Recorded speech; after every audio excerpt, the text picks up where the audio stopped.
नमस्कार दोस्तों, मैं विपुल आपका दोस्त, आपका सहयोगी। आज के वीडियो में आपको बताऊंगा न्यू वेज कोड का हमारे टेक होम सैलरी पर क्या प्रभाव पड़ेगा।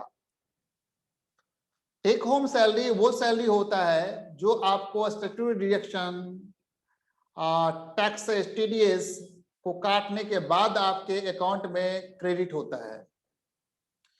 तो new code on the wages, जैसा कि फाइनेंस मिनिस्टर ने भी अपने बजट में कहा कि हम 4 लेबर कोड को यूनिफाइड लेबर कोड बना रहे हैं, तो उसमें new code on the badges की भी बात कही।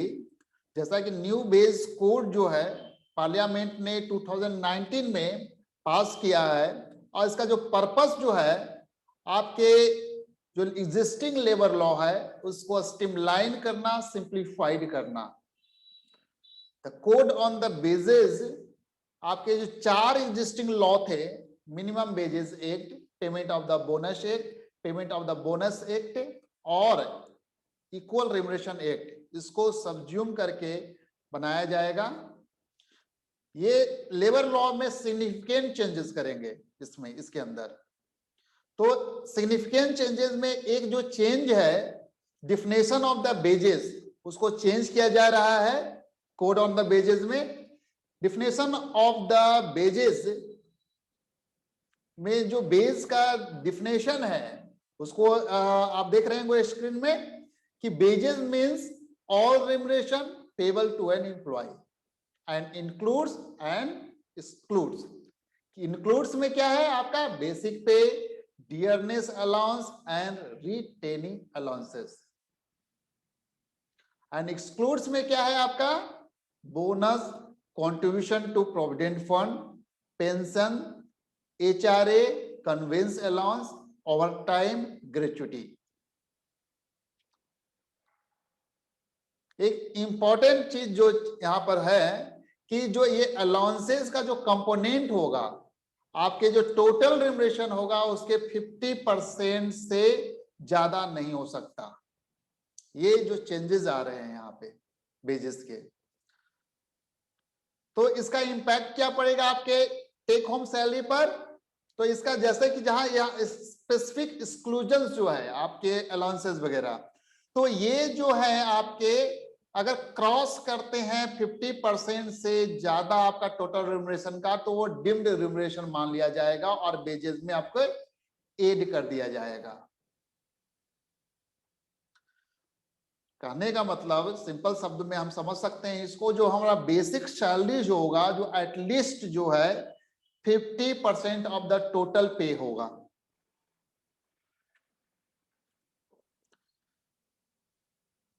पहले क्या था कि इंडस्ट्री में क्या प्रैक्टिसेस चल रहे थे बेस स्ट्रक्चर में, तो वो 25% से 40% जो सीटीसी का पोर्शन होता था उसको बेसिक सैलरी में वो रखते थे।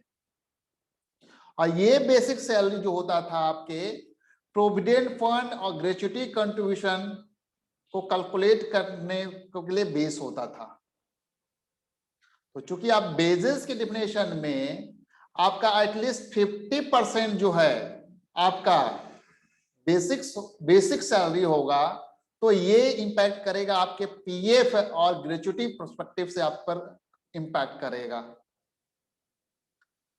इससे ये होगा कि आपका जो मंथली जो डिडक्शन है आपके जो स्टैट्यूटरी फंड्स के, पीएफ के और ग्रेच्युटी के, तो ये जो आपके जो स्टैट्यूटरी डिडक्शन है तो इसका पोर्शन बढ़ जाएगा।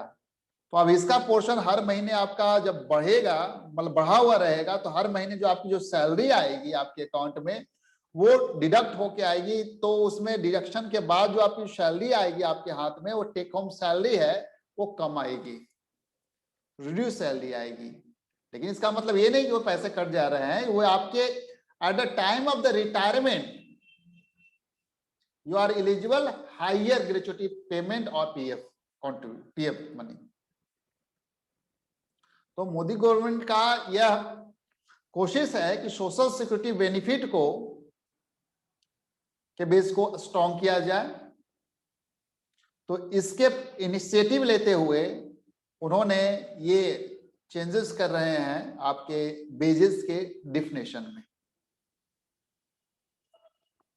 तो आपका पीएफ कंट्रीब्यूशन, ग्रेचुटी का अगर कोई आपका डिडक्शन करती है तो ये सब जो है क्योंकि इसका पोर्शन बढ़ जाएगा तो आपके बेसिक आपके जो टेक होम सैलरी है वो रिड्यूस होके मिलेंगे और at the time of retirement आप you are eligible for higher PF money और ग्रेचुटी अमाउंट.